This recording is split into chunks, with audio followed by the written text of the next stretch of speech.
Welcome to another episode of Behind the Dreamers. I'm Jennifer Loading, and we are talking to the achievers, the creators, the magic makers, and the dreamers. These are our friends. These are your friends, and they are living the extraordinary. Well, my guest today, whom of which I am super excited to bring on, is a super dad. He says he's dating his wife with a lead by example way of living. He's a contagious personality who is on a mission to positively impact 1 million role models around the globe to lead a functionally, and he's got that FUN in capital letters, healthy life through education, encouragement, and community. So you guys are going to be in, I think, for a real treat today. He is awesome, awesome. But before we do that, we have to do a shout out to our sponsors. So today's episode is brought to you by Walt Mills Photography. If you are a creator needing post-production, consultation, or promotion, Walt Mills is your guy. Whether short films, YouTube films, photography work, or a new headshot, Walt can help you find a solution to meet your needs. To learn more about him and his work, go to photosbywalt.com. We also want to give a shout out to our friend Chris Clow of Upbeat Media Productions. If you are in need of turnkey special event production, Clow is your go-to. To learn more about him and his work, you're going to want to go to upbeatmediapro.com. All right. Now that we knocked that out, we can have our guest talk now. It's going to be all fun. All right. So Dai Manuel is an award-winning digital thought leader and author. He's a distinguished Toastmaster, TEDx speaker, and keynote speaker. He's a former partner and chief operating officer of a multi-million-dollar retail company and sought-after lifestyle mentor, executive performance coach. Dai knows the struggle of the juggle and keeping his health and happiness a priority. He models his work based on the 5 F's, which I'm going to let him talk about. I'm not even going to tell you. I'm just going to let him talk about that. But he is fun. His social media is fun. He is like walking his talk. And so we want to welcome you to the show, Dai. Super excited to chat with you today. Jennifer, thank you. It's an absolute honor to be here, as well as I absolutely love your energy, and it comes through loud and clear in every podcast I've listened to. But more importantly, seeing you on video today, it's just like, wow, this is the real deal. And it's wonderful to see that level of authenticity come out. But also, you're providing a place for these types of conversations just to happen and be documented, and all of us get to be flies on the wall. So it's just nice to be the fly on the mic today. So, I just want to say thank you for the opportunity. This is just great. I like that, fly on the mic. And yes, I do have a lot of energy. That's a one thing. It's funny because I'm like the person that's either really energy or I'm just down for the count. It's like I just go until I fall over. I know that way very well. I know that can be problematic at times, but man, when it comes to producing, get out of the way, right? Yeah, I'm like, get out. We got things to make happen today, right? And what's great is, the beauty of it, you've been on podcasts, and I've been guest on podcasts. And I think it is so fun when you get, creative people that just have great energy on the other end, because it makes my job a lot easier too. It just makes it fun for me when I can get those kind of people on here. We can have great conversation and just, have fun with it, right? I'm glad to be here. So let's have some fun. Absolutely. All right. So I want to open this up because our audience, right now, they have no idea who you are until we're going to make sure that by the time we're done today, they're going to know who you are. But they have no idea. So tell us a little bit about, because you've got kind of this really neat background. Came from this chief operating officer, of this company, and now you're living this life of really just kind of being this influencer and speaker. So kind of maybe tell us how this happened for you. Well, like life, there's never a straight line.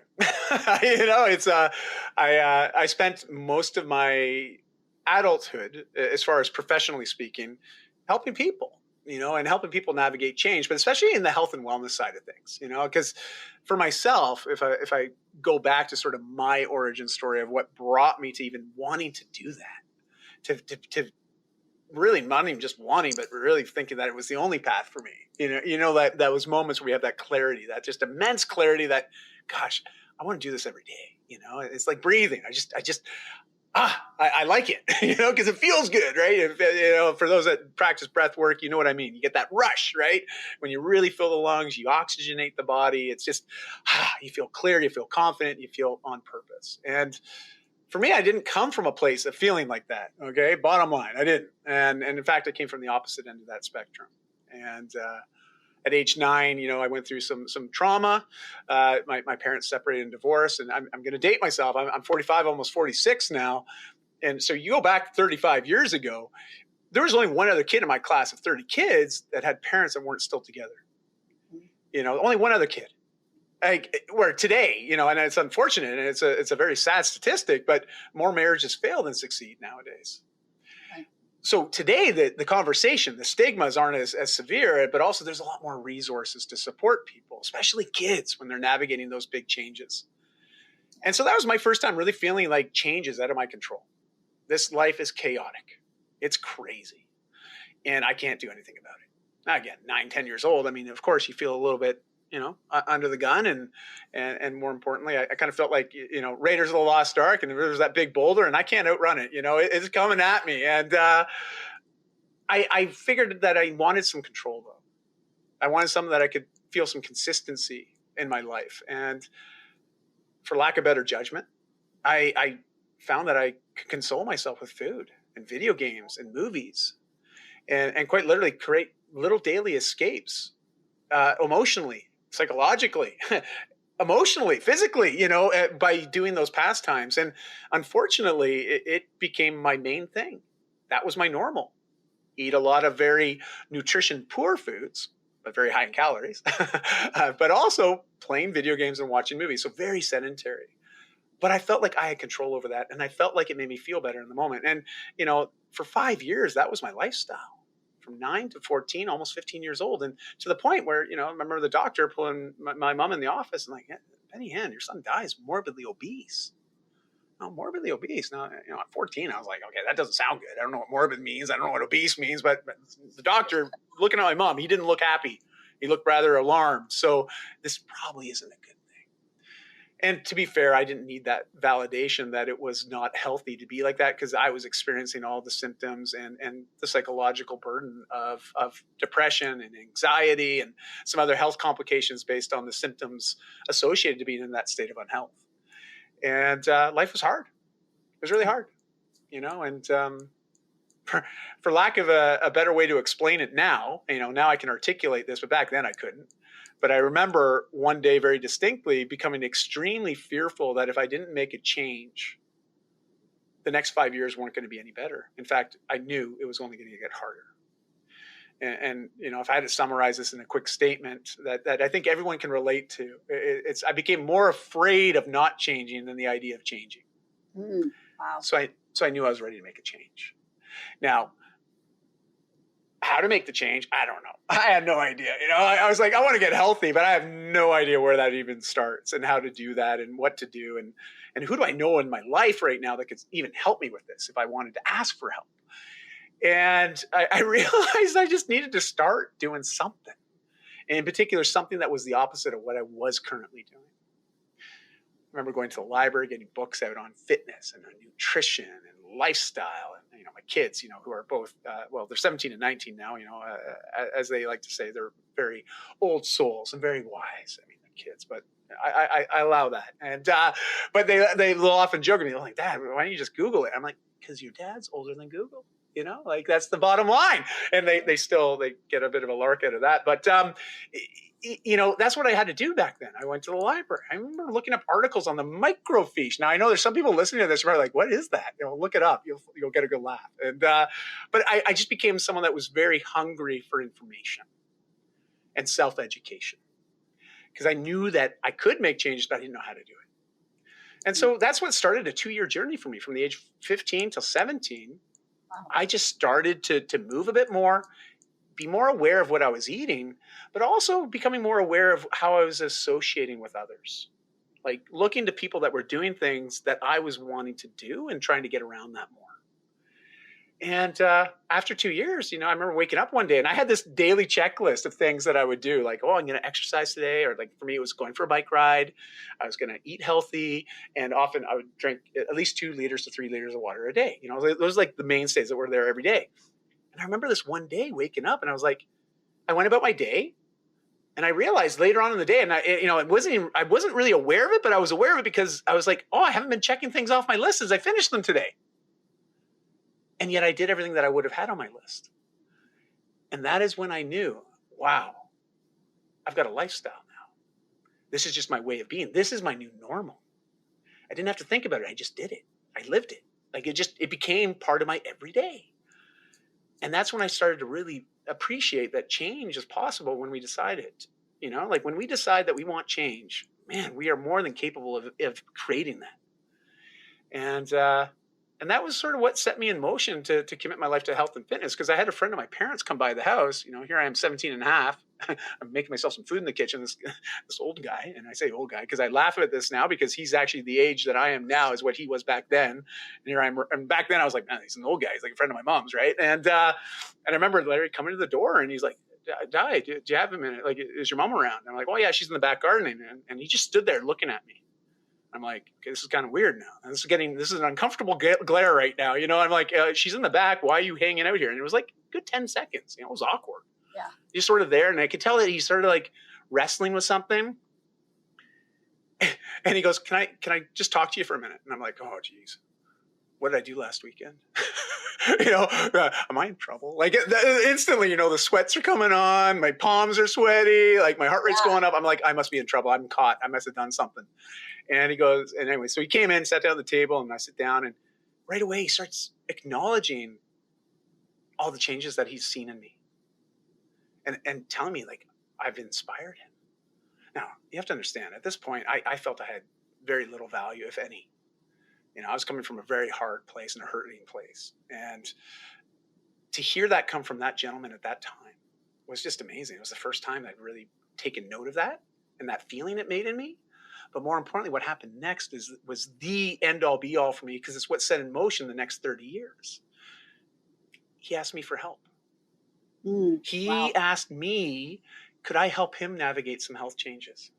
I'm like 17 and a half years old. I'm like, I mean, I just learned how to tie my shoes last week. You know, like, I mean, like really, I felt like, wow, I can do that. I can help with that. And I started to help him. And the amount of fulfillment I felt, Jennifer, in that moment was just, I never felt like that, ever. And I got bit by the bug. Coaching and mentorship. Right then and there, I knew I didn't care what I was going to be doing the rest of my life, but I knew I would be helping people in some fashion. And so that's that origin story. That's sort of what got me started. And if people want to know who I am, I'm a dad. I'm dating my wife. And I help people. That's it. That's all you need to know. You know, but no, this is such a good story. And you know, you've said like so many things. I'm impressed though, because I will agree with you that we can change when we decide to change. And when you hear me close my podcast, if you've listened to any of them, I always say that, you know, to live the extraordinary, we have to start, and every start begins with a decision, because our decisions shape us. They are what make or break us every single day. And so I believe 100%. What I am so impressed with is that as a young person at that age, making that decision, right? Like understanding. So when you mentioned earlier about your kids saying they were old souls, well, maybe the apple didn't fall very far from the tree, because I'm impressed that you did that at that age, because I'm, you know, not, my story is different than yours, but I had to make hard decisions that were related to my health. They came much later for me, into my 40s, when I had to make those decisions. And I know how hard they were in that moment. And I talk about being pinned against the wall when you have like a do or die situation, and you recognize that you can't keep going down the same path you're going, because something is going to break. Something's going to fall apart, right? And making that decision. Sometimes, unfortunately, we have to do hard things. I think some of us are a little more stubborn, so we have to do hard things a few times, right? And then we go, oh, that didn't work. Let's do something different. But I'm just impressed that you did this at such a young age. And then you mentioned this part where this individual says, I want help. And it was like the light bulb goes off. I can help people. I have something, you know? So, wow. Such a good story. And like I said, though, I couldn't articulate it then, what was going on, but I just knew that I got really honest with myself, where I knew that if I continued doing what I was doing for the last 5 years, you know, up to 15, it was clear, you know, the writing was there. It was very, very apparent that what I'd been doing created the situation I was in. But also, if I was really honest with myself, which I got honest in that morning, looking at myself in the mirror, which I always avoided. I mean, I didn't tell the whole story, but I used to get in the shower, and I had a hack where I would turn the hot water on really hot before I got out. So when I'd come out, the mirror would be covered in condensation. I wouldn't even have to look at my reflection. I mean, there's 2 images of me in that state of unhealth. Only 2. again, remember, I didn't live in a time where people had high pixel phones in their in their phone, their pocket, right? Like, I think, thankfully, because I look at what my kids have to endure today, and I'm like, well, wow, I don't know what I would have done with that added pressure, but I can tell you, I don't know if I would have navigated the changes the way that I did had I still had to deal with that, deal with the social media and the media pressures today back 30 years ago, So anyways, I digress, but it was that moment, and it was just, man, I have to make some changes here, and but I didn't know what that was. I just knew I didn't want to feel the way I was feeling anymore. I think that was really what it got down to. It was just, I knew that this was a feeling I don't like. I don't want it anymore. And I just got to move away from this. But in order to move away from something, you have to move towards something else. So to me, it was just health. If I get healthy, I start moving my body more, maybe something good will happen. And just trusting a process, right? Fortunately for me, within the first 3 weeks, I experienced a big win. And this is important. I learned something at that time. I knew that anybody that wants to navigate changes, you got to experience a win early on in the change process. You have to. It's that affirmation, that confirmation that what you're doing is working, that the effort actually has a benefit to it, And for me, it was like this massive hill that I used to approach on my bike. Now, I live near the Rockies now, in Vancouver. I'm looking at the mountains every day, and those are mountains. Okay, I grew up in a rural part of Ontario, just outside of Toronto, and I'll tell you, as a morbidly obese 15-year-old kid on a mountain bike, it looked like a mountain. It looked like Everest. Okay, it looked like Everest. But I remember I couldn't ever ascend that mountain. I just couldn't. The very first day, I made about a third of the way up, and I had to literally get off my bike and walk it up to the top. But I was proud that I walked it to the top, and I didn't turn around and go home. Yeah. And every week, I kept doing the same route. And it was about 3 weeks in, I ascended that. I made it to the top. I didn't have to get off the bike. And I was like, I did that. 3 weeks ago, I couldn't do that, but I did it today. And that's what really reaffirmed that, okay, I'm doing the right things. And I think we all need that when it comes to change, right? Like, if you think about your changes in the 40s, what was that first win that you remember having? Yeah. Do you remember what yours was? What your first win was in the 40s when you were making the big change? Well, mine came a little later. So for me, I documented this in my book because I was going through a medical condition at that time. So for me, it was about the small progress. But I always tell the story that, I did a ketogenic diet for 2 years when I was trying to get off all my medication and reverse my nerve pain. And mine took a while to get the win. It really did. I documented this, but there was a defining moment when I was standing in my bathroom, and for a fleeting second, because the condition I had was extremely painful, I didn't feel pain in that moment. The pain was gone for that moment. And I knew in that moment that all the work I had done, something was finally breaking. Like, there was some light at the end of that tunnel. Do you know what I mean? Because when I think whatever journey that we're going through, our pain is relative to who we are and what we're going through, right? And this is why I always say to people, I never want to say I know how you feel. I can feel your pain going, like I feel people's pain, like I can feel it. But I never like to say, hey, I know what you went through and I know how that feels. But I think we all have those moments like you're talking about right there, where we see something and we go, if we stick with it long enough, something's doing something, right? And then you're on that right path to keep going. And so I've had people ask me that on a podcast. They're like, how did you do, keto? And you're going to resonate with this because of your story. They said, how did you do keto for 11 months and you didn't feel anything? You didn't see any signs of improvement. But like you, I didn't really see an alternative. Mm-hmm. I didn't see doing what I was doing is working. So there was really no choice but for me to stick this out and to keep moving forward. You know what I mean? I'm so thankful that I did, because you and I wouldn't be talking right now. Totally, though, right? Like, it's amazing how impactful seemingly small choices at times, but also the big ones. Exactly. I mean, it's just another stepping stone in this journey of life. And sure, it doesn't always bring us necessarily maybe in the direction that we originally planned for. Mm-hmm. But this is where positive thinking and I'm not saying naive thinking, okay? Positive thinking. Right. Looking for... You gotta have faith. I think you have to have like that faith, right? The faith. Faith in oneself, especially, and I love that you referred to that resiliency component, that sort of because as human species, let's be honest, our DNA is developed over eons, like literally millennia. But in that DNA is resiliency. And we all have it in us. Like, I look at what humans have done in the time on this planet. Now, of course, my friends that are very green, okay, and I mean the people that are very sensitive around climate change, they think we're too resilient. We have an ability to sort of overpopulate and overconsume. But you look at some of the conditions that, quite frankly, it shouldn't be possible to have thriving communities and tribal communities and just lives. I look at the Antarctic and I'm like, how do people survive there? I mean, that's crazy. I hate the cold, but yet they're thriving. And so it's in us, our ability to navigate the hard stuff and yet come out on the other side, changed, evolved, improved, I think we forget that sometimes. I really do. I think we forget that it's just part of us, Yeah. I heard something the other day.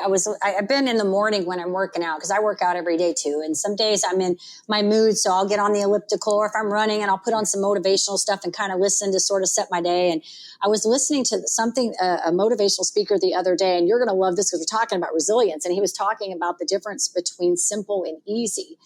And the words sound very similar when we say them, right? But it's like the nuance between them. That simple is really about the complexity and outcome, right? Whereas easy is about our determination and our will. And so he used kind of this idea, and you talked about mountains and stuff, but he said, it's easy, it's simple for us to become who we want to be because the path is there. We know what we need to do. It's not always easy to become who we want to be because our will and determination has to play a part. Like, it's easy to, walk, but not necessarily, or simple to walk, right? But it's not easy to climb up a mountain. So it's really kind of puts it into perspective about our will and determination to do things, and and having that resilience, and when you do hard things, I think you learn great skills, and I think they apply into our business and into our relationships. They kind of transfold into everything that we do, right? And that's why I always say, I feel like being an athlete or being in the fitness world is very much similar to owning a business and being an entrepreneur, because there are certain elements that come into both of those spaces. That's why when I do this show, I bring so many different people, because I've kind of filled all those different spaces. And so these people just sort of all resonate with me. And when you start really getting down to the core of like the things they've had to overcome and the challenges, you start hearing these common conversations, these threads of conversation that are very similar amongst all the different people. So I think what you're doing is awesome. And you've been a TEDx speaker and you're an author. Am I correct? Yeah, that's right. Awesome, a couple things I've been on the vision board and just sort of checking them off as I go. And, but even though I've got a background in fitness and wellness and nutrition and mindset and all that other good stuff, a big part of my professional career was building a retail operation, but in the fitness and wellness space, selling equipment, accessories, supplements, apparel, like all the fun toys we get to play with if we want to, be healthier and a bit more active. So, but it's interesting, being in that retail space for so long, 17 years, it allowed me a lot of opportunities to connect with a lot of cool people, and have some great experiences, wonderful lifestyle. But there were some darker times too, and to be fair, I never really dealt with some of the inner work. As a teenager at 15 years old, I fixated on the external. I was like, if I change this, right, how I look in particular, how I move, like all those things that people perceive immediately, if I change all that into something that I believe people want to see or want to connect with, life will get better. And, this is just what I was thinking. And in particular, people said, well, what kept you motivated? I was like, well, to be honest, I wanted a girlfriend, like I did. I wanted someone to want me. Whatever gets you there. Want myself then. Well, you know what I mean? Like I didn't want myself. I hear people talk about self-love and all that. And I didn't love myself back. I mean, I detested myself. And so for me, that was important. That's what I wanted. And, but I did all this external work, didn't do anything internally. I didn't really do any of the psychological, the emotional work that I did need to fully round out the change. And unfortunately, by 17, almost 18, even though I had this different look or appearance and a different way of carrying myself, I still felt like the morbidly obese teen. And as such, when I first started to go to more social events And I was dealing with a lot of social anxiety, but I realized very early on, oh, wow, I have a couple beers, a couple drinks, man, I don't feel that. In fact, I can be the person I think I want to be. People want to talk to me. People want to hang out with me. People are having fun.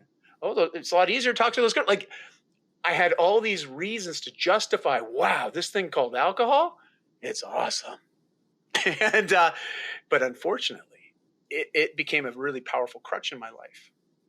Not positively, negatively, especially after 15 years of just dealing with some of my anxiety and some of my other mental health challenges and self-medicating. Like what I used to do with food as that early kid, I then moved to alcohol as an adult.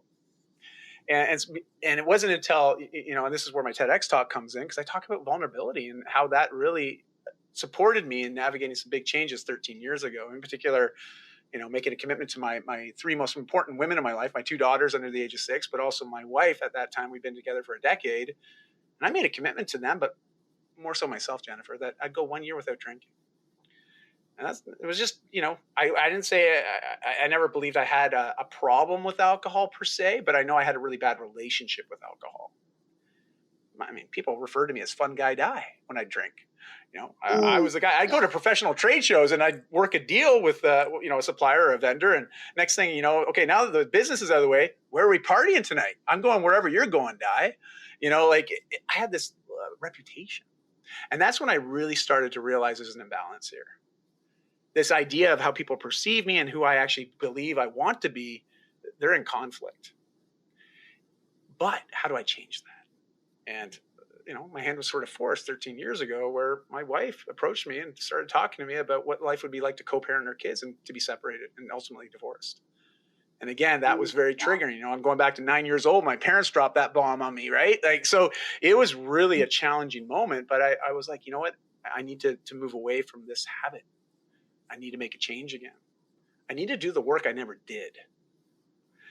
Right. And that's what started in that 1 year. I needed to get sober to have the clarity and the space in my life to then do some of that focused work. And everything changed in that year. Everything, like literally every aspect of my life changed. So much so that I saw the writing on the wall that this professional path I was on, it was going to need to change. At that period, we had scaled to 8 figures a year. We were doing really, really well. Like we were growing like stink, and I was having fun. I really did enjoy it. I felt very fulfilled doing the work that I was doing.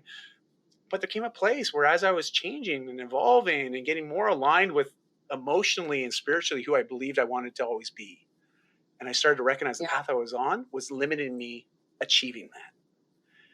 That was scary as hell. Okay. Like for everybody out there, I know what it's like. You've been in a career or a path for so long that you just figure that that's it. This is what I'm meant to be doing. But when you see that kink in the armor start to really take account of that and recognize that, as good as I always thought it was, and this is what I was supposed to be doing, maybe this isn't. Oh, but then what do I do? And that creates a lot of anxiety too, because it's like, oh, geez, not only am I trying to change myself personally and internally, but now I'm also going to have to change my career, which I wasn't even planning for. But that was all part of that process. And it unfolded over a period of several years. But, and at the end of that year, just to sort of close the loop on this, for those that want to hear all the dirty of, the nitty gritty stuff, you can listen to the TED Talk. But, at the end of that year, my wife, she's like, oh, you did it. I'm so proud of you.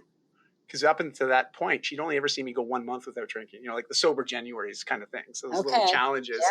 Yeah. So this was a big deal, in 15 years to go a full year without drinking. It was for me, it was like, wow, this is a big deal. Like, can I do this? I don't know, but I'm going to try. And at the end of that year, she's like, hey, you did it. Do you want to celebrate and share a bottle of wine together? And this is that moment where I, like I shared with you at 17, I had that realization one day when I didn't check everything off on my list. I didn't even have a list, but yet I did all those things. I realized at the end of that year that all these amazing changes that had happened with me, relationships became more fulfilling. I had deeper connections with people that I'd known for like 20 years, but I didn't really know. But now I knew, and they knew me. Right. And I was like, man, so much has changed in a year. What happens if I keep going? 13 years later, I still haven't had a drink again. I feel fine. I think I could have a drink. I don't think there would be any problem with that. I'm a very different person today than I was 13 years ago. But it's just not a part that I need. I don't feel any inkling. There's no desire for it. And it's created so much positive change for me that's just, I love to share the story, because it is a relationship.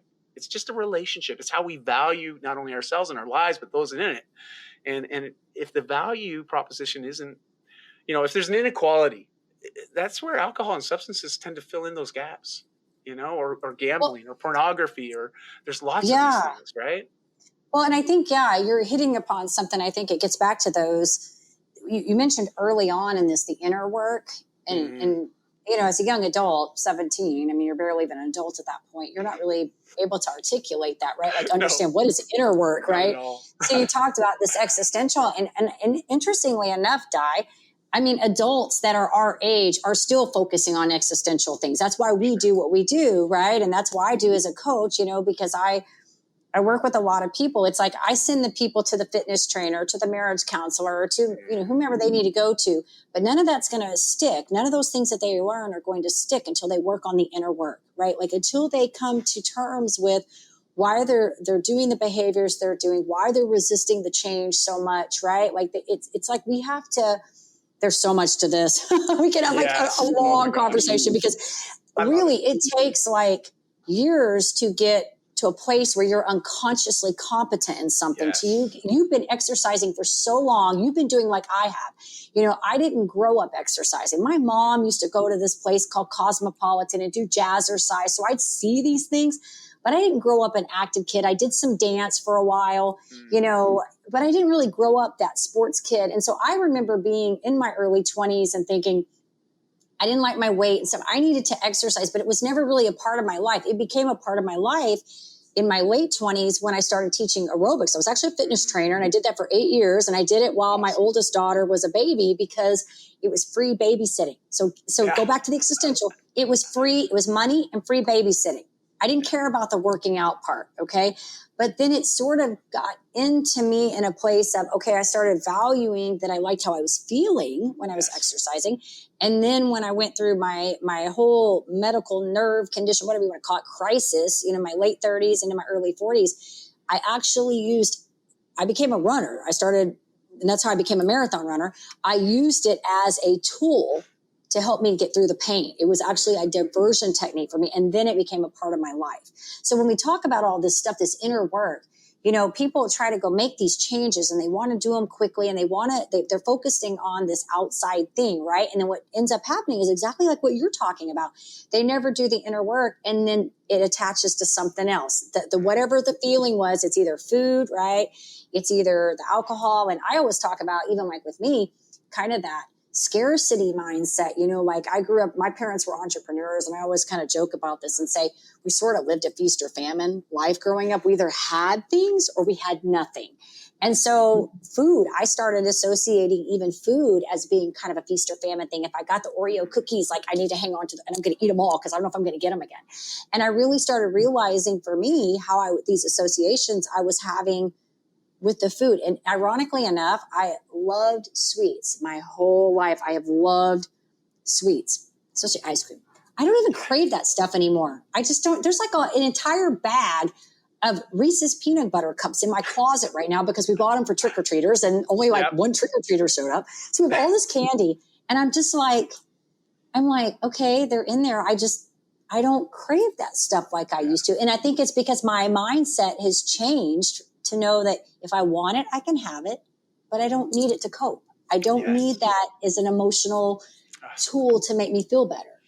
You know what I mean? So you said so many great things that have been so great about this. We could spend hours talking about all this, really this learning to work through our inner demons. But I think the big message here is that until you do the inner work, all of these things we're trying to do are just, we're going to have a tough time getting them to stick. Like they're going to surface up again. And, that inner work is so important. That the show I did, that I recorded before I got on here with you, is the same thing. We were talking about leadership and it was the same thing, how to be effective as a leader. Like she was talking about before she started her company, she did the inner work before she came to, and now she's doing this where she's helping them find talent, but also understanding that talent is also about the leader, understanding how to position their people correctly too, finding the talent, right?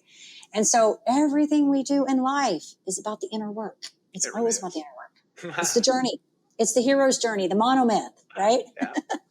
Yeah, it's Joseph Campbell. I mean, the guy, I love it. I quote his work frequently. It's when Awesome. I first learned about that, I was like it was amazing because when you really appreciate some of his work, you start to realize, man, every single one of us, Yep. we're on a journey. We are. And you can start to see the patterns in our own lives, Mm-hmm. and where we chose to go left, where maybe, gosh, what happens if I would have gone right instead, Right. and Right. not to say that we regret the choices that we made. It's not about living a life of regrets. It's about acknowledging that we do have regrets, but learning to thrive with them.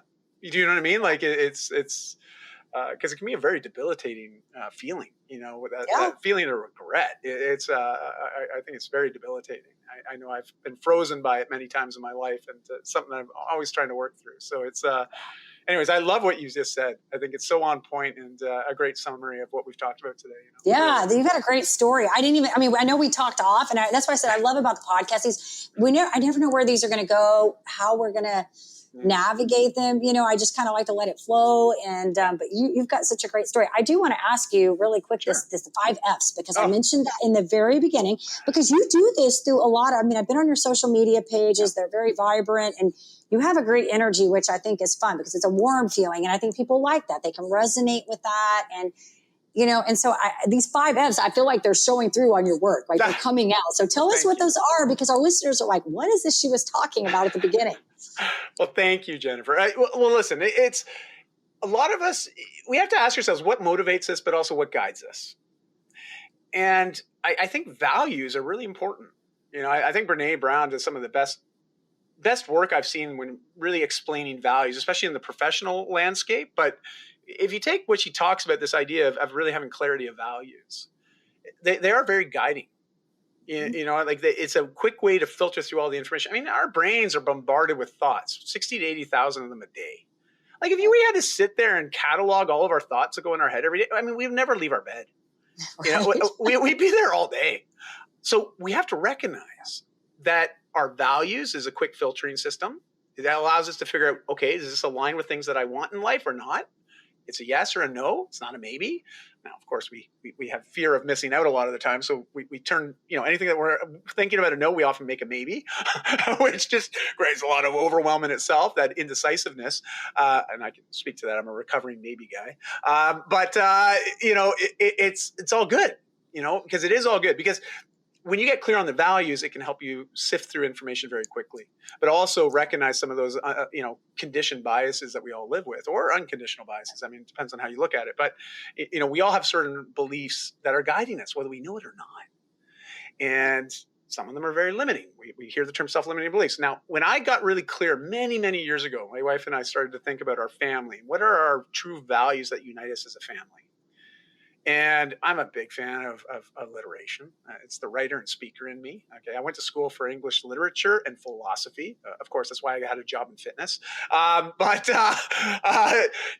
love that aspect, of that exploration, if you will. And for us, we came up with 5 F's. And I'm also a big fan of metaphors, because I find if we can create a mental picture of what we're trying to explain, it makes things easier to grasp and understand, as well as put into action. And so I like to use the metaphor of a house. And what I invite people to consider is that you are the architect of your house, and your house is a representation of your life. We know, we don't need to be told this, even though we've grown up listening to stories like the 3 pigs, right? And the big bad wolf, right? Like, we know that foundation, as well as materials that we construct a home with, is important to the integrity and longevity of a home. Well, take that same ideology and apply it to your life. One, we have to acknowledge what's the foundation upon which every life that is built can thrive if it has a great foundation in what? Well, for us, it's health. If you don't have your health, we both know. You know this, and I know this very well, based on our stories and our backgrounds and what we've experienced, that health is paramount. Without health, it's really hard to focus on anything else in our lives. Right. When you're sick or dealing with chronic pain, all you can think about is not having it, and it becomes very consuming. I live with a chronic autoimmune disease. So I have days that are good days. I have days that aren't good days, and it's okay. That's the life that I have. I'm okay with that. I still thrive regardless of that. And because that's the choice too, right? But here's the idea. You got the foundation of health. You've got 4 walls and a roof. I use an F for each one of those. So 5 Fs. Fitness, faith, family, finances with an overarching roof of fun. I like it. And the idea of finances is just how do we contribute to the world, but also how do we get remunerated? And fiduciary responsibility comes into action as well. A lot of us live beyond our means. I've had periods of my life where I've done that. I'm guilty. I mortgaged my future to pay for right now. and so I like to encourage people. It's one of the biggest contributors to why relationships fail as well is financial stresses. So I want people to take accountability for their financial futures and financial presence. And so finances is an important value to get clear on, especially how do you want to produce income for yourself? How do you want to contribute to the world and be remunerated? It's a good thing to have clarity around. Sure. Family, it's all the relationships that make life fun. Anything that's relationship wise, I put in there. And fitness is the direct conduit to improve health as well as other areas of your life. So I'm talking holistic fitness, mental and emotional, spiritual, as well as physical fitness, and financial fitness, as well as the last F, is faith. You brought it up earlier, and I'm not going to go down any denominational path right now. I'm referring to the non-denominational aspect of faith, but it's this idea that we're contributing to something greater than ourselves. That greater draw, that purpose. As I say to people, on my deathbed when I'm 135, and I'm lying in the bed and I'm looking around at my family and I'm thinking, you know what? It's been fun, guys. I've had a great life and I love you all. And you know what? I'm leaving this place better than it was when I got here. Peace out. That is my talk that I'm envisioning, and it helps give me direction. And then the last one's fun because if you're not smiling every day, there is room for improvement. That's all. Right. And that's it. That's the 5 Fs. Now, again, you don't have to take my values and utilize my value structure or system. Imagine your own home as your life. Health is the foundation. What are the walls? What's the roof? Be the architect, design your life, think of what those values are, and then work on constantly reinforcing the integrity of that. And bam. Things get good. They get really good. Yeah. Well, because you're living within your core values, I think is what I feel like I'm hearing from you. Yeah. It becomes more about, and I think so many people don't. I think so many people, they don't. And so this is really good. And it's great. And I'm so glad that you explained the whole metaphor with the house because I was reading the overarching roof of fun and I'm like, okay, he's going to have to explain that part there because I'm just like, your energy, I just can tell you're just having fun, whatever you're doing. And that's, really, I feel like in life, that's what it's all about. If you're not having fun doing what you're doing, you need to find something that you can have fun as long as it's healthy and you're not hurting anybody else, right? It's got to be healthy and not hurting anyone. Thank you for that qualification. That's super important to say. This is so great. Okay, well, you've been amazing. I feel like we could just talk for hours I about this. We got a lot to talk about. I do want to do a couple fun questions with you because I just want to see what you say on these. I always call these the rapid fire. I don't know that we've ever done them rapid fire, but we're going to try today. I'm going to try my best to be short and sweet and to the point. Exactly. And because I'm not good at it either, but we're going to see. Okay. Let's see. So very first concert you ever attended? Nirvana. Oh, really? Or Nirvana. Okay. It depends how you say it. You got to remember, I got a Canadian accent. So Nirvana. Yeah. Okay. Yeah, it's okay. Yeah. That would have been back in the 90s, early 90s. Yeah. Yeah. Very cool. All right. Oh, you know what? Sorry, Bare Naked Ladies. I was in high school. And I saw them play at a high school concert. This is before they became something. And but after that, my first real concert was Nirvana. Sorry. Gotcha. Yeah. Well, hey, I know both of them. I know who they are. So very cool. They were both. Awesome. All right. Favorite destination spot? Travel. Well, I'm a bit biased to Bali. Before the pandemic and when I exited my last business, we had 5 years of full-time travel, but 2.5 years we ended up living in Bali, Indonesia. Oh, wow. Absolutely love it there. Love it. But we came back because we wanted to honor our kids. They wanted to finish high school in Vancouver. So we came back right before the pandemic. It's funny how things just seem to work out. We had no intention, but timing worked out in our favor. It was nice to be in Vancouver to ride out a pandemic. Trust me. Sure. So it was good that way. Yeah. Well, very cool. I loved it. I love that question. This is my favorite. I like all the other conversation, but the rapid fire are so much fun because I find out all kinds of cool things about people. For sure. All right. Okay. Since you're healthy, like I am, favorite guilty pleasure food? My wife often encourages me not to tell people this, but I'm going to tell them anyways. All right, because she seems to think that it's not guilty enough. Oh, okay. Well, Hey, it's your thing. So here's my thing. Like, I don't eat dairy. Dairy and my body don't agree very well. Like, it creates excess inflammation, living with a chronic autoimmune disease. And similarly with your health challenges that you've navigated, you know, the effect that dairy or lactose in particular can have on us. But it doesn't mean I don't love my ice cream and I don't love my dairy treats. But here's the thing. One of my favorite things to have, okay, please, no judgment. I'm not judging. No judgment. Okay. So here it is. It's like yogurt, usually vanilla flavor. And I like the coconut flavor vanilla yogurt. Yeah. And then I put some dry curd cottage cheese in there. Okay. With a little bit of granola and some frozen fruit. This is so funny.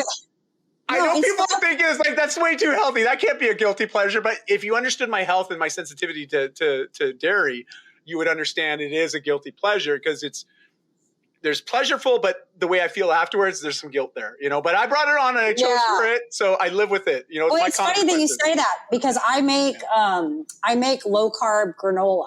So nice. It's got low carb protein powder in it, and cool. I have digestive things too that came from my nerve condition. So I have to be careful with food because it'll trigger a lot of problems for me too. And so I have certain foods. I know chocolate. I love chocolate, but it can be a trigger for me. Caffeine sometimes can be a trigger, and it's hit or miss. Sometimes it won't bother me. Sometimes it does. But anyways, I make this low carb granola and I love it. It is so good. Like I could just eat like tons of it. Well, I have been hung up on these.